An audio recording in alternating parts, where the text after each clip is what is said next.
learned that leftist politicians never let a crisis go to waste. Remember, Rahm Emanuel, Obama advisor, he's saying that that's their MO. Our own president never lets a tragedy go to waste.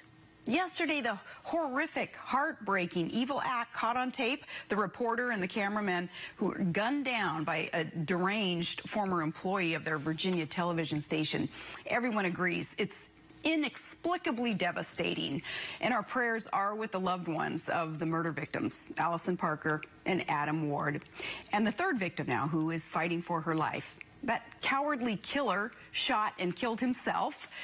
Now, reports are the killer, as a gay black man, he felt that he was targeted and persecuted, he said. So he took action after the Charleston shooting in a black church. That's when he went out there and decided to do something about that. He said he wanted a, quote, race war.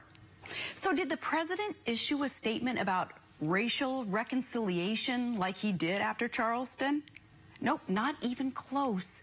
He focused on something truly bizarre. He said, the number of people who die from gun-related incidents around this country dwarfs any deaths that happen through terrorism. We're like, what? His comment shocked a nation that was paying attention. In one breath, he managed to minimize terrorism, the Second Amendment, and the truth. Whenever a tragedy like this happens, the left's script, it's predictable. The president and his followers, they exploit the tragedy by calling to take away guns, demanding stricter gun laws for the good guys who obey laws, and further infringements on our Second Amendment rights.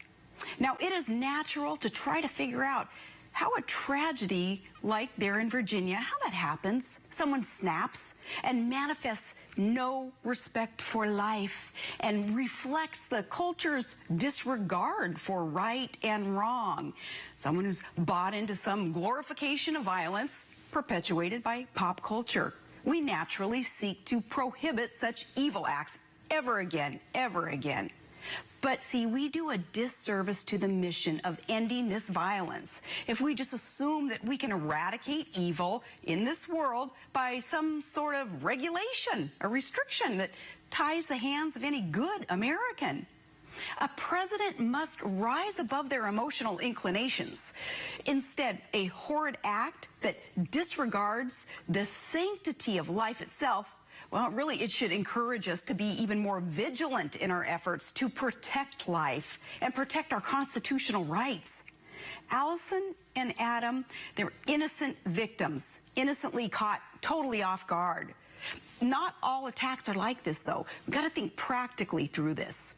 Sometimes concealed carry can be the difference between life and death as we protect ourselves, just like the good Sheriff Clark would tell you. He'd say, when seconds count, police are only minutes away.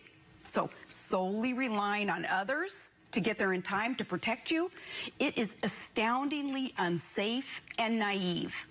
And a bad guy intent on destruction is never going to submit to any sort of law telling him that he can't do that, or yet another gun restriction.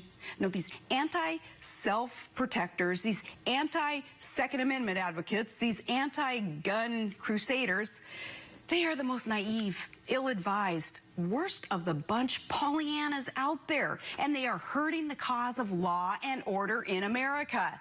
Now that the president has just tried to shape the narrative so quickly, suggesting that hateful terrorism isn't on par with a domestic murder, wanting the tragedy to result in taking away your right to protect yourself and your loved ones, friends, you'd better start clinging even more tightly to those guns, your God, your Constitution. And while you're at it, pray, do pray for all those affected by yesterday's tragedy. That is it for tonight. I'll be back again tomorrow. Please tune in then. God bless you.